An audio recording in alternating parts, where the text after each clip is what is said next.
দেখুন, আমি তো সংখ্যালঘু ভোট পাওয়ার জন্য কোনো আবেদন করিনি। ববি হাকিমদের রাজনীতি মুসলমানকে মুসলমান বানিয়ে রাখার রাজনীতি, মুসলমানকে মনুষ্যত্বের মর্যাদা না দিয়ে তাদের ভোটার বানিয়ে রাখার রাজনীতি।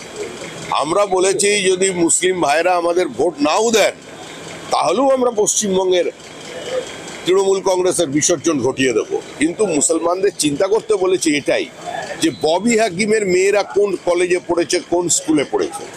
পশ্চিমবঙ্গে যারা এই মুসলিমদের সেন্টিমেন্ট নিয়ে, তাদের ব্লক ভোট নিয়ে রাজনীতি করেন, তারা একবার চিন্তা করুন যে তাদের বাড়িতে সন্তান সন্ততির সংখ্যা কত, আর নেতা যারা আছে ফিরহাদ হাকিম, সিদ্দিকুল্লাহ চৌধুরী কিংবা এখন জাভেদ খান, এদের সন্তান সন্ততির সংখ্যা কত, আর কোথায় পড়াশোনা করেছে, কে তাদের ছেলে মেয়েদের মাদ্রাসায় পাঠিয়েছে। একজন মুসলমান নেতার নাম বলুন সারা ভারতবর্ষে যার ছেলে মেয়ে খারিজি মাদ্রাসায় পড়েছে।